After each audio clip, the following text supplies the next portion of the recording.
Hi, and welcome back to the Industry Expert series on PCB data management. My name is John Watson. In this episode, we're going to be looking at what kinds of sensitive data are involved in the PCB design process. Let me start by saying that PCB design, it's a team sport. And as a single person, you may have your struggles, you may have issues, you may have your weaknesses, but as a team, you begin to leverage your talents, your experiences, and most of all, your time. In your struggles or your weaknesses becomes a strength when you work together as a team. And PCB design is much easier when it's viewed that way. And I think Altium has actually provided and realized this. And what they've done is they've actually provided a really nice cutting-edge tools for collaboration, for tasking and different things like that. And once again, Altium is coming in partnership with us as designers to give the best tools possible. They understand that we as individuals, but they know that we are greater and we do amazing things when we're a team. I really believe that when we combine the quality of PCB data and the skills of some of the most talented engineers in the world, something amazing happens. Some of the most amazing innovations that are unbelievable are coming out of this and coming from that relationship between data and talent. I believe that the initial data, as we've seen before, a process is what? A sequence of interdependent and linked procedures at every stage which consumes a resource, a role of some kind that takes that input and converts it to what? An output. Those outputs then serve as the inputs for the next stage until you reach a known goal or a result. The initial data that starts this whole process out with your PCB design is what? That component, that data sheet. And let's look at a component in more detail. What is a component? And what is the breakdown of a component? When you look at that component, what should be there? Well, the component is broken up into two main parts, information and models. Under the information area, we're looking at parametric information. We're looking at sourcing. We're looking at supporting documents such as your data sheet, your ROHS, anything with regarding compliance or anything like that. The other side is your models. What are the models? Well, that's going to be your schematic symbol, your footprint, maybe your 3D CAD model should be in there, your circuit simulations, your SPICE models, or whichever. The roles involved in these stages is then you have an input. You have an input here of a component and its data. Well, what is the next stage of a process? The roles then act on that input. Well, every company is going to be different. A lot of times that roles are carried by multiple people, individuals.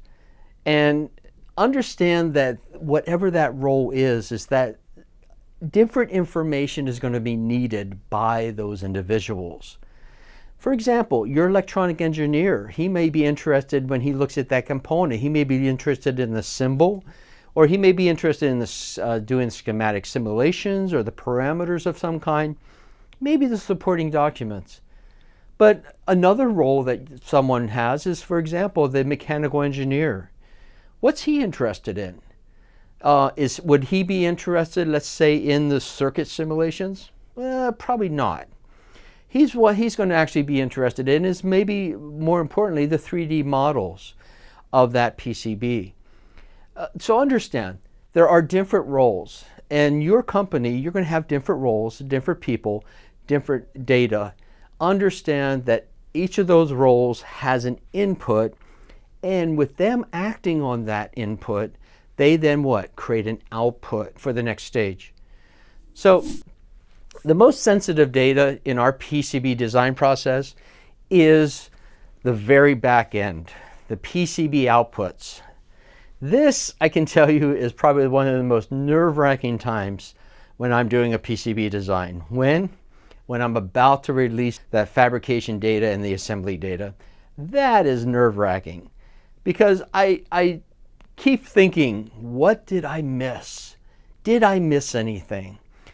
And This is a point also where we have to consider our PCB data security. That the data is separated into two packages. You have your fabrication package and your assembly package.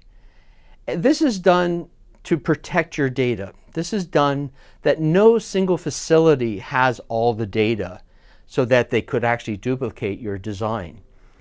The one document that never gets released to anyone is your schematic, though. That's an internal document that's protected. So never release that to your fabrication or your assembly house. There is different data that's involved in this ending process of your fabrication. Have a discussion with your fabrication and your assembly house with what data they are looking for.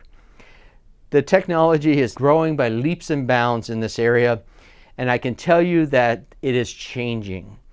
Some groups are still using 50-year-old design information from what's called Gerbers.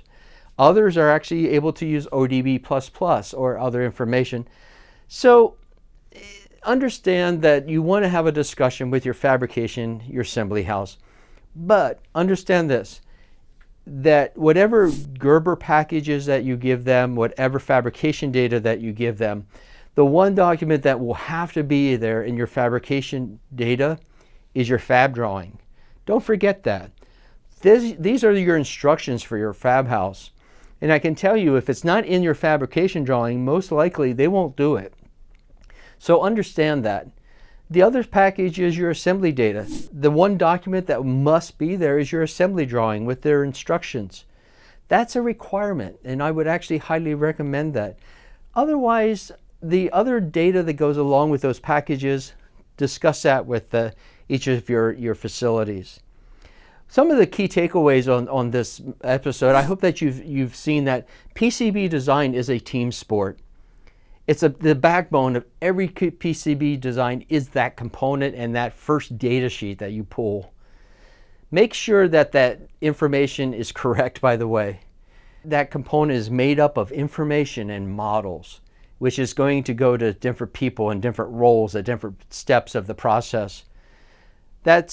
Understand then those output data and that output job files that you put out are a combination of this whole process. I would encourage you to, if the episode has been helpful for you, to share these with your colleagues and to give us your comments and your positive or negative on this episode. Let us know what you would like to see and hear. In the next episode, we're actually going to be looking at how do reusable designs improve our design process and our product development. Thank you for listening. My name is John Watson.